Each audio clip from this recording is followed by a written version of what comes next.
I want to start with something very easy. So, you know, I just want to know if you were or you still are into action figures when you were a boy, or...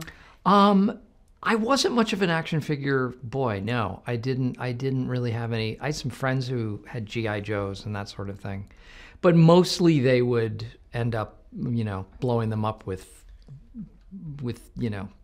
firecrackers and things like that. That's kind of what boys did, but I never did really. This story is, there are so many levels of this story, but then there's also, there's the fun, there's the comedy, there's the drama, obviously. What was for you the point that you realized it was something different, probably? Because I thought it was something different as a film. Yeah. Well, that's what I was hoping it would be. I saw the documentary based on Mark Hogenkamp's life, and I was moved by it. And I love the fact that here was a guy who had endured such adversity, but came out of it as still a very kind, warm, gentle, hopeful human being. And that's a message that was important to me, that people can heal, and people can forgive and move on. And it's a story about acceptance. It's a story about love and redemption. And there are a lot of different themes in it, and a lot of things that spoke to me. And that's why I wanted to be a part of it. I thought it was a very joyful movie.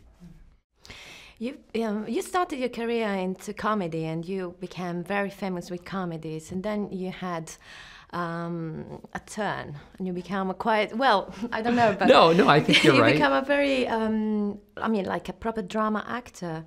Is that something that came to you because you feel that you wanted to change, or as an actor you feel that's a normal way to? I think a lot of it just happened naturally. A lot of it just happened based on the kind of scripts I was, that I think you're really at the mercy of wherever you are in your career. So you do a drama, and then you start getting offered more dramatic scripts. Or you do a comedy, and then people see you as a more comedic actor, and then people start submitting, those are the type of offers you tend to get.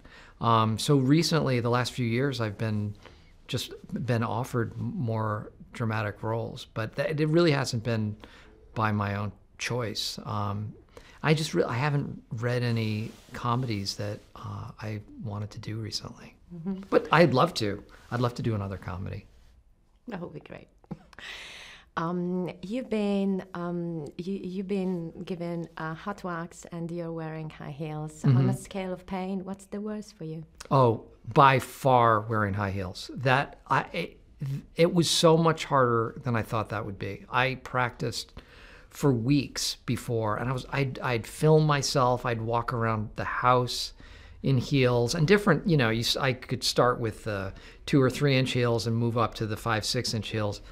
And the pain and the numbness, my toes would go numb. I don't know how people do it. It's beyond me. Lucky. And I only had to do it for short periods of time. So yeah, that was much worse than a chest wax. Chest wax is over in a second. That kind of pain just keeps going. Fabulous. Thank you.